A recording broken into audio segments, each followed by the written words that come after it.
What's the difference between a buyer's agent and a seller's agent?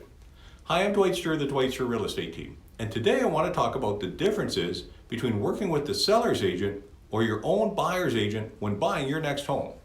And stay tuned, because after this video, I'll let you know how you can order a free copy of our Home Buyer's Guide that will outline everything you need to know when buying a home. Let's get started.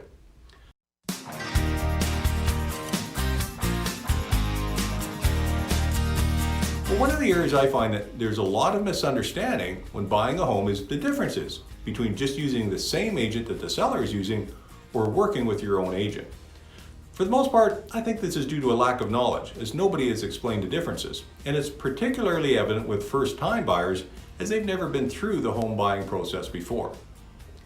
When you choose to work with the seller's agent, you want to keep in mind that the agent has a fiduciary or legal obligation to work in the seller's best interest, and their loyalty is to the seller and the seller only. They cannot work in the buyer's best interest, as that would come at the expense of the seller's best interest. So practically, what does this mean? Well, it means a seller's agent cannot tell you if you are paying too much for the home, because their duty is to get the highest price possible for the seller. And they cannot point out reasons why you may not want to buy that home. They cannot advocate on your behalf to negotiate a better price or better terms. And they cannot protect your confidential information. In fact, they have a duty to disclose your confidential information to the seller. So if they know or suspect you are willing to pay a higher price, or if they know you really want the property, they have an obligation to share that information with the seller. In short, their fiduciary obligations are to the seller and not to the buyer. Now compare that to the obligations of your very own buyer's agent. A buyer's agent has a duty to protect your best interest at all times, and that includes pointing out all matters about the property, even if it means pointing out reasons not to buy.